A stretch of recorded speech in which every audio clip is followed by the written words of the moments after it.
আমি ওকে কোক নামাই দিব। কোক আমারও চলে মাঝে মাঝে। আমি কি সঠিক অ্যান্সার দেবো না ভুল অ্যান্সার দেবো? ভুল অ্যান্সার হচ্ছে সারাদিন রুমে বসে কাঁদতাম। এটা হচ্ছে মন রক্ষার থেকে। তো যদি সঠিক অ্যান্সার দিই, আমি এখানে কোনো কিছু নিয়ে চিন্তাই করিনি। আমি আমাকে নিয়ে চিন্তা করেছি। হোমে যখন ইন্ডিয়ার সাথে খেলবো, ইন্ডিয়া অলওয়েজ বেটার সাইড। দায়িত্ব নেওয়ার সময় এসেছে, বাট জিনিসটা এই না যে প্রতি ম্যাচে আমাকে দায়িত্ব নিতে হবে। আমি মানুষ, ব্যাটিং ডেপথ আমার কাছে মনে হয় দুজনের ব্যাটিং ডেপথই খুবই ভালো। দুই টিমই যখন খেলবে তাদের 7-8টা করে ব্যাটসম্যান থাকবে, মেন ব্যাটসম্যান।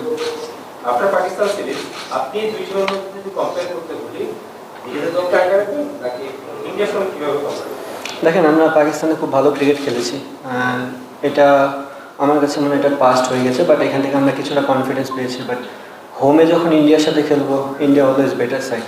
সো আমি বলবো না যে খুব চ্যালেঞ্জিং হবে না, আবার খুব সহজ হবে। জিনিসটা তাদের কন্ডিশনে তারা খুব ভালো দল, এবং তাদের টেস্ট ক্রিকেটের যদি র্যাঙ্কটাও দেখেন খুব উপরে, তো আমার মনে হয় আমাদের জন্য খুব চ্যালেঞ্জিংই হবে। কিপিং কোনো ব্যাটিংয়ের ক্ষেত্রে হেল্প করে না। কিপিং একটা পার্ট। যদি ফিল্ডিং করি, ফিল্ডিং যেভাবে করতে হয়, কিপিং জিনিসটা সেম। আর আরেকটা কী বললেন জানি? মানে আপনার যত মনে হচ্ছে কিনা যে আপনার যত সময় যাচ্ছে তত ব্যাটিংটা আরও বেশি না, স্বাভাবিক। আমি অলমোস্ট 9-10 বছর হয়ে গেছে ক্রিকেট খেলতে, সো ওইটুকু এক্সপিরিয়েন্স তো হয়েছে। এখনই সময় দায়িত্ব নেওয়ার, তো দায়িত্ব যদি এখন না নিই তো আর কবে? সো সুযোগ পেলে আমি বলতেছি যে জিনিসটা যে দায়িত্ব নেওয়ার সময় এসেছে, বাট জিনিসটা এই না যে প্রতি ম্যাচে আমাকে দায়িত্ব নিতে হবে। আমি মানুষ, আমাদের মিস্টেক হতে পারে।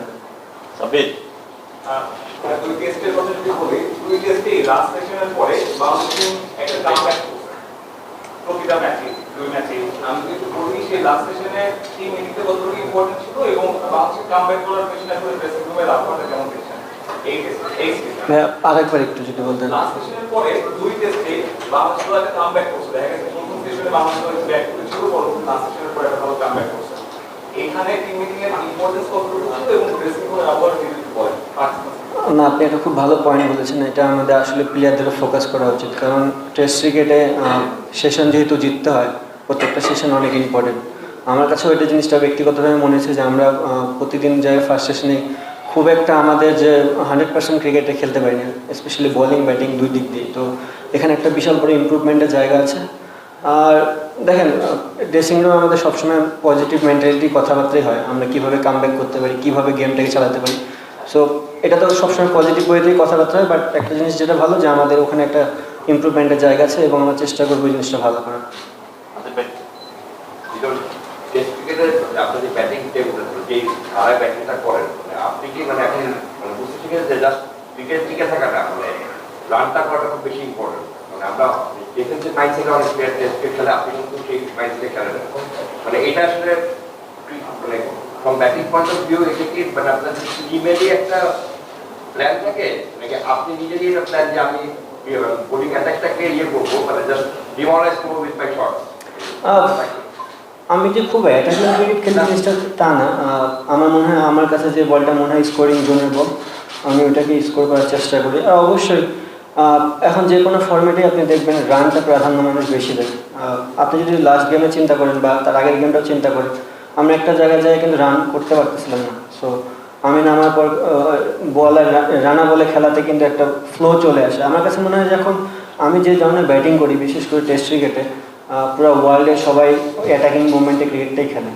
স্বাভাবিক বিষয়, টেস্ট ক্রিকেটে অ্যাটাকিং ফিল্ডিং থাকে, আউট হওয়ার চান্স যেমন বেশি থাকে, স্কোরিং করার অপরচুনিটিও বেশি থাকে। তো আমার মনে হয় আমি যদি আমার হাতে ব্যাটসম্যান থাকে লাইক মিরাজ, আমি যে ধরনের ব্যাটিং করি ওখানে আমি ম্যাক্সিমাম মিরাজরাই পাবো, বা উপর থেকে যদি একজন থাকে হয়তো মুশিবাই বা সাকিব ভাই একজনকে পাবো, বা টপ অর্ডার থেকে একজনকে পাবো, একটা ব্যাটসম্যান মিরাজ প্লাস বোলার। তো আমার যদি আমি একটু শর্ট না খেলি, টিমের স্কোর বোর্ডও চলবে না, প্লাস আমার মনে হয় আমিও ওই জায়গায় স্ট্রাক হয়ে থাকবো। তো আমি এইভাবেই খেলতে চাই আর কি। স্পেসিফিক করে যে 18 ওভারটা ছিল পাকিস্তান সিরিজে, মানে that's was a very turning point. মানে ওভার একটা ছিল কিন্তু বাট পুরো বডি ল্যাঙ্গুয়েজ মানে বাংলাদেশের ব্যাটসম্যান অন্য ব্যাটসম্যান ড্রেসিং হয়েছে, তারা বলতো যে উই ক্যান চার্জ পাকিস্তান। মানে এটা কি একটা মাথা থেকে থাকে যে একদম চার্জ ওভার? না, আমার কাছে ওটা মনে হয় না। দেখেন, পাকিস্তানের গেমটা পুরোটাই অন্যরকম একটা গেম ছিল বিকজ অফ হিট। প্রচণ্ড গরম ছিল। আমি কিপিং করেছি, আমি জানি যে ওখানে ওই হিটে দিনের শেষের দিকে আসে কিপিং করা, প্লাস যারা পেস বলার যাদের অলমোস্ট 15-16 ওভারে স্পেল হয়ে যায় বা 12 ওভারে স্পেল তাদের জন্য আসে, পরের স্পেলটাতে খুব মানে আছে না একটা যে দিনে ফার্স্টে এবং শেষের দিকে আসে। তো আমার কাছে মনে হচ্ছে এটা একটা অপরচুনিটি, প্লাস নিউ বলটা ছিল যেখানে রান করাটা একটু ইজি ছিল বিকজ তারা টায়ার্ড এবং বলটা ভালো ব্যাটে আসতেছিল, ওল্ড বলটা খুব একটা ব্যাটে আসছে। তো আমি এবং শিবাই ডিসকাস করেছিলাম যে এটা একটা বিশাল অপরচুনিটি আমাদের রানটা কিছু আগায় নেওয়ার জন্য। আমার মনে হয় আমি পজিটিভ ইন্টেন্ট নিয়ে খেলেছি। আপনি যেমনটা বলছিলেন যে 10 বছর হয়ে গেছে আপনার ইন্টারন্যাশনাল ক্যারিয়ারে, অনেক আপস অ্যান্ড ডাউনস ছিল।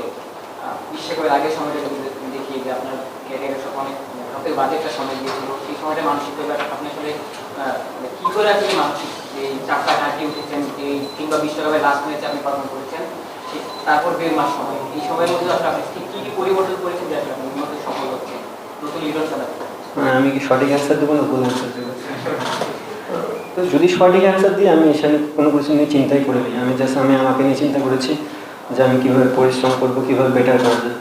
আরেকটা কোশ্চেন আছে, নাসিম শাহকে আপনি 6 মিনিট হ্যাঁ, ভুল অ্যান্সার হচ্ছে সারাদিন রুমে বসে কাঁদতাম। এটা হচ্ছে মন রক্ষার থেকে, বাট এটা ফ্যাক্ট না। ক্রিকেট প্লেয়ার সবাই সবসময় ভালো খেলবে না, বাট যে সময় খারাপ যায় সে চেষ্টা করে যে সবসময় ভালো কিছু করার। একটাই ওয়ে আছে আমাদের ভালো করার, সেটা হচ্ছে প্র্যাকটিস। আমি চেষ্টা করেছি অনেক প্র্যাকটিসের পরিশ্রম করার এবং চেষ্টা করেছি ম্যাচে কীভাবে এটা ইমপ্লিমেন্ট করা যায়। তো আমার মনে হয় এটি।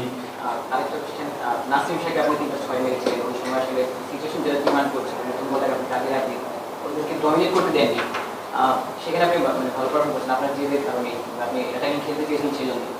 ভারতে আপনার সিরাজের সাথে এর আগে একটা ইনসিডেন্ট ঘটেছিল, সেটাকে আপনার মাথায় আসবে কিনা, কিংবা ওই রকম সিচুয়েশন হলে আপনি আসলে কীভাবে হ্যান্ডেল করবেন? হ্যাঁ, ভারতে এখন পৌঁছায়নি, কোনো একটা ফিউচার, আর এটা যেটা বললেন সেটা পাস্ট। এটা দুটোর ভিতরে কোনো পার্থক্য নেই। এখন প্রেজেন্টে আসি, আমার একটু পর প্র্যাকটিস আছে, দেখি এখানে কি বলা যায়।